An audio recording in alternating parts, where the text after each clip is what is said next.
여러분, 우리가 어떠한 일을 시작함에 있어서 가장 중요한 것은 기초를 얼마나 튼튼하게 쌓아 놓았느냐 하는 것입니다. 제가 5시에 집회를 다녀왔어요. 이제 옷을 갈아입기 위해 집회를 다녀왔는데 어떤 광경을 목격을 했냐면 제가 이사간 집 이제 거실 화장실에 이렇게 대리석으로 된 선반이 하나 있거든요. 근데 이게 이사를 가기 위해서 집을 보았을 때 이게 살짝 금이 살짝 가 있었습니다. 그래서 이게 무너질 수도 있겠다 생각을 해서 집주인에게 얘기를 했는데 집주인은 아무런 대수롭지 않게 그냥 쓰라고 하더라고요. 그래서 아무런 문제 없을 줄 알고 썼습니다. 근데 오늘 집에 가서 보니까 아니나 다를까 그 금이 와장창 무너져가지고 바닥으로 떨어져 있더라고요. 그 집을 이사 갈 때에 부동산 사장님께서 말씀하시기로는 이것은 이 공사를 시작할 때부터 잘못된 것이라고 얘기를 하시더라고요. 이렇게 기초를 튼튼하게 세우는 것이 너무나도 중요합니다. 무언가 일을 계획할 때에도 기초가 든든하게 서 있지 않다면 일을 실행해 나아감에 있어서 흔들리기 쉬우며 조그마한 어려움에 쉽게 흔들리고 넘어지기 쉽습니다. 이것은 비단 세상 일에만 적용되는 것이 아닙니다. 우리의 신앙생활에 있어서도 마찬가지입니다.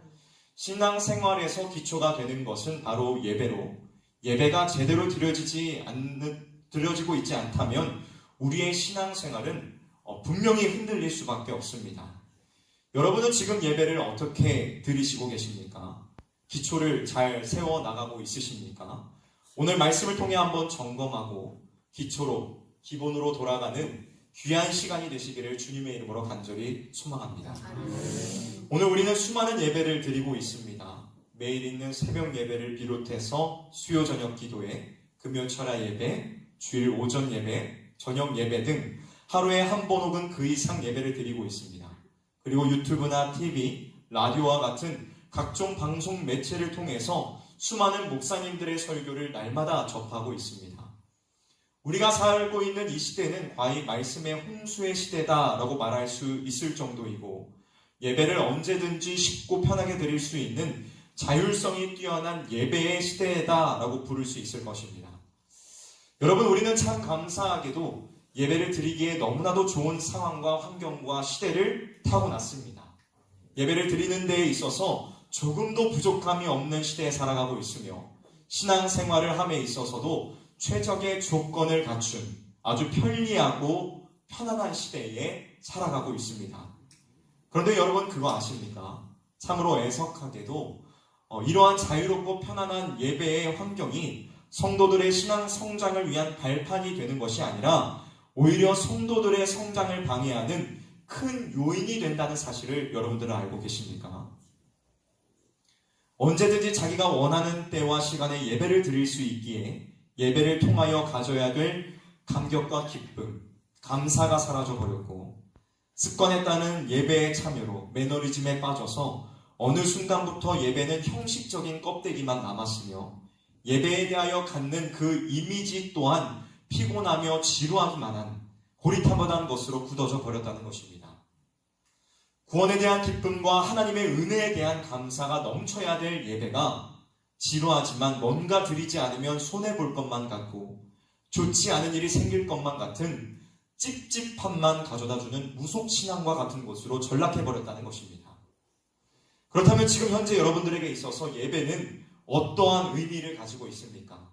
여러분들께서는 단 한 번의 예배를 드리더라도 진정한 감사와 기쁨으로 드리고 계십니까? 우리가 이 말세 중에서도 이 말세지만 곧 마지막 때라고 불리우는 이 시대 가운데에서 하나님이 찾으시는 사람은 무언가 물질적으로 많이 소유하고 있는 사람이 아니라 또 무언가 대단한 능력을 가진 사람이 아니라 하나님 앞에 바르게 서 있는 그 한 사람, 참된 예배자를 찾으신다는 사실을 기억하면서 이 시간 우리 모두가 주님이 찾으시는 그 예배자가 되기로 다짐할 수 있는 귀한 시간이 되시기를 주님의 이름으로 간절히 소망합니다. 그렇다면 예배자, 참된 예배자, 우리가 기본으로 돌아가기 원하는 하나님이 그토록 찾으시는 예배자는 어떠한 모습을 가진 사람일까요? 우리가 이것에 대해서 본격적으로 나누기 그 이전에 기초적인 두 가지의 질문을 짚고 넘어가려고 합니다. 먼저 첫 번째 질문은 예배란 도대체 무엇이냐 하는 것입니다. 여러분, 예배란 무엇일까요? 지금 우리도 역시 예배를 드리고 있는데 예배란 무엇을 말하는 것일까요? 우리는 흔히 예배를 예배당에 와서 찬양하고 기도하고 목사님의 설교를 듣는 것으로만 생각을 합니다. 물론 찬양하고 기도하고 설교를 듣는 것 모두 예배에 분명하게 속해져 있는 요소들입니다. 하지만 여기서 중요한 것은 어떤 예배의 순서나 예배에 속한 요소가 아니라 그 예배를 드리는 예배자의 마음이 어떠한지가 예배에 있어서 진정으로 중요하다는 것입니다. 기쁨과 감사가 빠진 찬양, 그것을 우리는 예배라고 부를 수 있을까요? 간절함과 소망이 빠진 채 중언부언하는 기도, 그것을 예배라고 부를 수 있겠습니까? 경건과 하나님을 향한 경외가 빠진 말씀 시간, 이것을 우리는 참된 예배의 시간이라고 부를 수 있을까요? 아니요. 이러한 것들은 예배라고 부를 수 없습니다. 예배자의 마음이 배제되어진 형식만 갖추어진 수동적인 예배는 진정한 예배라고 부를 수 없습니다. 그렇다면 진정한 예배란 무엇일까요? 우리는 그 의미를 성경을 통해 발견할 수 있습니다. 성경에서는 예배라는 말을 사용할 때에 여러 가지의 의미로서 사용하고 있습니다. 어떤 때에는 찾다, 구하다라는 의미로 사용할 때도 있고 섬기다, 납작 엎드리다 라는 의미로 사용될 때도 있으며 머리 숙여 경배하다, 경의를 표하다 라는 의미로 사용될 때도 있습니다. 이처럼 다양한 의미로서 성경은 예배를 표현하고 있는데 여기에서 우리가 주목해야 될 것은 앞서 말씀드린 모든 예배의 의미들이 예배자가 주체가 되어 마음을 행동으로 드리고 있다는 데에 주목을 해야 합니다. 여러분, 참된 예배는 습관적으로 나와 어쩔 수 없이 마지못해 예배당에서 예배에 참여하는 수동적인 것이 아니라 예배자들이 예배를 기대하며 사모하는 마음을 가지고 나와서 모든 순서들에 적극적으로 참여하며 자신의 몸과 마음, 전인을 드리는 능동적이며 주도적인 예배라는 것입니다. 요즘 TV에서 하는 예능 프로그램들을 보면 공통적인 것이 있습니다. 그것은 바로 관찰이라는 것입니다. 연예인들의 생활을 관찰하고 남들 연애하는 내용들을 관찰하고 여행하는 것들을 관찰합니다. 세상에서는 이처럼 관찰하는 일들을 통해서 자신이 직접 경험하지 않고도 그 속에서 평안함을 찾으려 하고 대리적인 만족을 얻으려고 합니다. 하지만 여러분, 우리는 예배에 있어서만큼은 절대로 이러한 관찰자가 되어서는 안 됩니다. 우리는 예배에 있어서 수동적이어서는 안 되고 절대로 타성에 젖어서는 안 됩니다. 우리는 모든 예배의 드림에 있어서 적극적으로 참여하고 우리의 마음을 드리기에 힘써야 한다는 것입니다. 사랑하는 성도 여러분, 우리 모두가 적극적인 예배자로 설 수 있기를 원합니다. 그저 주일이기에 예배할 시간이 되었기에 당연하게 예배에 나와서 순서에 따라서 예배를 보는 예배자, 관찰자가 되는 것이 아니라 우리의 마음을 드리고 우리의 삶을 드리며 우리의 열심과 모든 뜻을 드리는 드림의 참된 예배자로 서기를, 예배의 기본을 알고 기초로 돌아가는 우리 모두가 될 수 있기를 주님의 이름으로 간절히 소망합니다. 다음 두 번째 질문입니다. 두 번째 질문은 예배의 대상이 누구인가 하는 것입니다. 제가 유초등부 예배에서 설교를 할 때마다 시작할 때 우리 아이들에게 항상 전하는 말씀이 있습니다. 그것은 무엇이냐면 우리의 예배는 누가 받으시지? 하는 질문입니다. 여러분, 우리의 예배는 누구에게 드리는 것입니까? 바로 하나님께 예배를 드리는 것입니다. 예배는 세상에 있는 어떠한 사람, 성인에게 드려지는 것이 아니라 오직 살아계신 하나님께만 드려지는 것입니다. 오늘 본문 가운데서 이사야는 환상 가운데 하나님께서 계신 보좌를 보게 되었습니다. 우리가 함께 이사야 6장 1절의 말씀을 함께 읽어보도록 하겠습니다. 이사야서 6장 1절의 말씀입니다. 시작.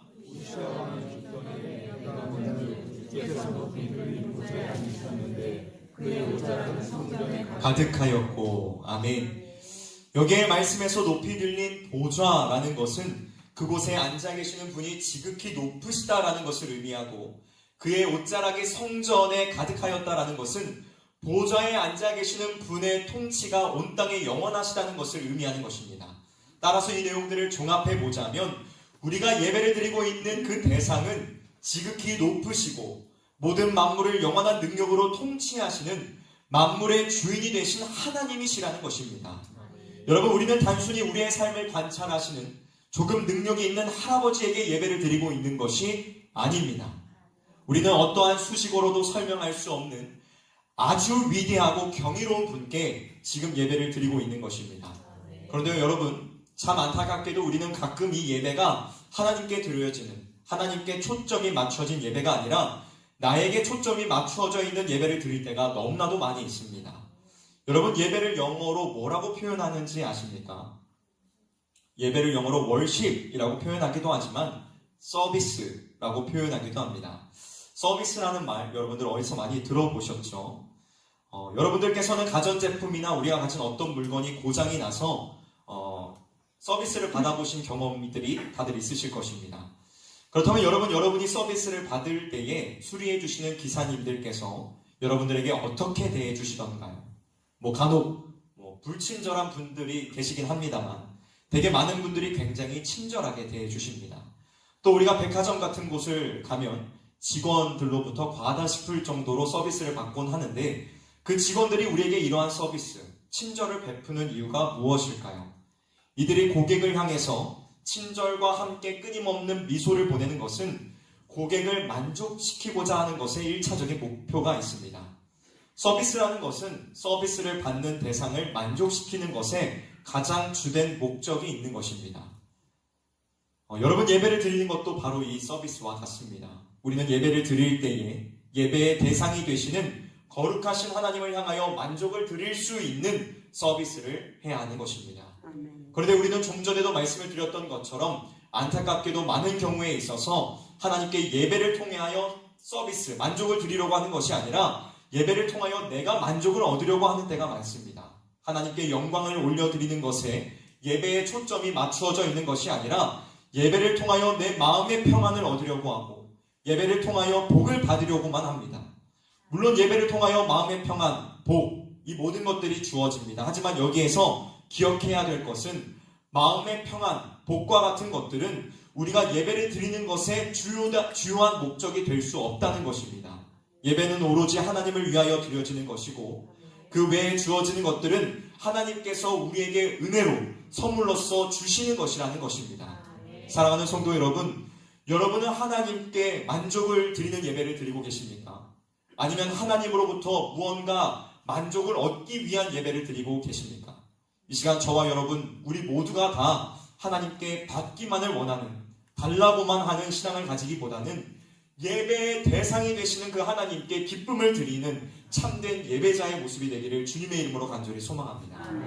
우리가 지금까지 두 가지의 질문을 통해서 예배는 거룩하시고 높으시며 영원히 통치하시는 하나님께 드리는 것이고 관찰자가 아니라 적극적인 주체가 되어서 예배를 드리는 것이라고 함께 나누었습니다. 이제 본격적으로 우리가 회복해야 될, 돌아가야 할 참된 예배자란 어떠한 모습을 가진 이들인가에 대해서 나누어 가기를 원하는데 본문 2절에 나타나고 있는 스랍들의 하나님을 찬양하는 세 가지의 모습을 통해서 함께 살펴보기를 원합니다. 먼저 스랍들의 모습을 통해 살펴본 하나님께서 찾으시는 참된 예배자의 모습은 경외하는 모습입니다. 어떠한 모습이라고요? 경외하는 모습입니다. 본문 2절의 말씀에서 이사야는 하나님 앞에 서 있는 스랍들의 모습을 이렇게 기록하고 있습니다. 함께 읽어보도록 하겠습니다. 2절 말씀입니다. 시작. 스랍들이 모시겠었는데 하필 이상한 있어 그들로는 자기의 얼굴을 가리고 그들로는 자기의 말을 가리고 그들로는 날며. 아멘. 스랍들은 6날개 중 먼저 2날개로 자신의 얼굴을 가리웠습니다. 스랍은 불태우는 자라는 의미로 천상에 있는 성결한 존재들이고 깨끗한 존재들이었습니다. 하지만 그렇다고 해서 영원하신 하나님을 그들이 바라볼 수 있는 것은 아니었습니다. 그래서 그들은 2날개로 자신의 얼굴을 가리웠습니다. 여러분, 여기에서 얼굴을 가리는 스랍들의 행위는 하나님을 향한 경외의 표현을 의미하는 것입니다. 우리는 하나님께 예배를 드림에 있어서 경외하는 마음을 항상 가져야만 합니다. 경외라는 것은 사랑하고 두려워하는 것을 의미하는데, 우리가 오해하지 말아야 될 것은 두려워해야 한다고 해서 우리가 하나님을 향한 공포심을 가지고 예배를 드려야 하는 것이 아니라, 내가 오늘 드리는 이 예배가 하나님께 온전한 예배가 될 것인지, 나의 연약한 모습들을 거룩하신 하나님께 드리기엔 부족할 텐데 하나님께서는 과연 나를 기쁘게 받아주실까 하는 거룩한 동기에서 나오는 조심스러운 마음을 가져야 한다는 것입니다. 하나님을 향한 이 사랑과 거룩한 두려움에 기초된 경외하는 마음 없이 예배드린다는 것은 하나님을 향한 올바른 예배의 태도와 마음가짐이 아니며 하나님을 기만하며 무시하는 예배가 될 수 있다는 것입니다. 사랑하는 성도 여러분, 저와 여러분들이 정말 하나님을 경외하는 마음으로 예배의 자리에 나아갈 수 있기를 원합니다. 예배의 시간에 온전히 하나님께만 집중하며 세상에서 가지고 온 딴 생각에 사로잡히는 것이 아니라 거룩하신 하나님만을 바라볼 수 있는 우리 모두가 되기를 주님의 이름으로 간절히 소원합니다. 말라기 3장 16절에 나타나고 있는 바와 같이 우리 모든 성도님들께서 경외함을 가지고 하나님을 예배함으로 하나님의 기념책에 이름이 기록되며 예배를 통하여 하나님과 깊은 교제와 사귐을 누릴 수 있기를 주님의 이름으로 간절히 소원합니다. 다음 두 번째로 우리가 돌아가야 할 예배자의 기초된 모습은 겸손의 모습입니다. 첫 번째는 뭐라고 했죠? 경외하는 모습이라고 했습니다. 두 번째는 무엇이라고요? 겸손의 모습입니다. 아까 읽었던 2절의 말씀에는 그 둘로는 자기의 발을 가리었고 라고 말씀하고 있습니다. 여러분, 하나님 앞에 선 스랍들은 자신의 날개로 자기의 발을 가렸습니다. 이 자기의 발을 가렸다는 것은 자신의 부끄러움을 가렸다는 의미로 겸손의 모습을 표현하고 있는 것입니다. 여러분, 우리는 하나님 앞에 예배를 드리러 나아갈 때에 겸손한 모습을 가져야 합니다. 여러분, 우리가 예배를 드릴 수 있는 것이, 이곳에 나와 있을 수 있는 것이 우리가 가진 어떠한 의나 공로에 의해서입니까? 우리가 하나님의 자녀가 된 것이 우리의 노력 덕분인가요? 아니죠. 우리에게는 어떠한 의나 공로가 없으며 우리의 노력으로 하나님의 자녀가 된다는 것은 말도 안 되는 이야기입니다. 로마서 3장 10절의 말씀과 같이 우리 중 어느 누구도 의인이 되지 못하며 로마서 3장 23절의 말씀과 같이 우리는 모두 죄인으로서 하나님 앞에 나올 자격이 없는 자들이라는 것입니다. 그렇다면 죄인인 우리가, 하나님과 철천지 원수되었던 우리가 어떻게 하나님 앞에 나아갈 수 있는 이러한 담대함을 얻은 것입니까? 그것은 바로 우리 구주 예수 그리스도께서 십자가의 보혈의 그 피로 우리를 값주고 사셨기에 우리는 하나님과 화목을 누리게 되었고 은혜의 보좌 앞으로 담대히 나아갈 수 있게 된 것입니다. 여러분, 우리는 이러한 갚을 수 없는 은혜를 얻었기에 우리는 하나님 앞에 겸손한 모습으로 나아갈 수밖에 없는 것입니다. 주 안에서 사랑하는 성도 여러분, 하나님께 드리는 이 예배의 시간, 우리가 참된 겸손함을 가지고 나아갈 수 있기를 원합니다. 우리가 하나님 앞에 섰을 때에 무엇 하나 자랑할 만한 것이 없는 작은 자임을 기억하며 우리에게 남겨진 것은 오직 죄인을 구원하신 예수 그리스도의 십자가의 은혜라는 사실을 가슴 깊이 생각하며 예배 자리로 나아갈 수 있기를 원합니다. 또 겸손의 모습을 가진 예배자는 참된 순종의 삶을 살아가는 예배자들임을 우리는 기억해야 합니다. 여러분, 우리는 말씀을 듣는 것으로 만족하는 자들이 아닌 말씀대로 순종하는 사람들이 되어야만 합니다. 우리는 날마다 하나님의 말씀의 다스림을 받아야 하고 우리 자신을 하나님의 말씀 앞에 복종할 수 있어야만 합니다. 사랑하는 성도 여러분, 여러분들께서는 이 강단에서 선포되어지는 말씀을 사람의 말이 아닌 하나님께서 여러분들 각 심령에 말씀하시는 그 은혜의 말씀으로 받아들이고 계십니까? 우리는 이 앞에서 전한 자가 누가 되었든 심지어 어린아이라고 할지라도 하나님의 순전하신 복음과 말씀이 선포되어진다면 우리는 겸손한 마음으로 순종하는 마음으로 순전한 마음으로 그 말씀을 받아들여야 한다는 것입니다. 여러분, 참된 예배자, 우리가 회복해야 될 기초, 그 기본은 바로 하나님의 말씀에 대하여 민감성을 가지고 복종하며 순종하는 사람인 것입니다. 사랑하는 우리 성도 여러분들이 겸손의 모습을 가지고 하나님의 말씀에 복종하며 순종하는 삶을 살아갈 수 있기를 원합니다. 사무엘상 15장 22절의 말씀과 같이 순종이 제사보다 낫고 듣는 것이 순양의 기름보다 나으니 라는 이 말씀을 기억하면서 겸손과 순종의 마음으로 하나님을 바라보며 나아갈 수 있는 저와 여러분들이 되시기를 주님의 이름으로 간절히 소망합니다. 마지막 세 번째입니다. 우리가 회복해야 될 기초적인 참된 예배자의 모습은 삶의 예배를 드리는 것입니다. 본문 2절의 스랍에 대한 마지막 묘사는 그 둘로는 날며입니다.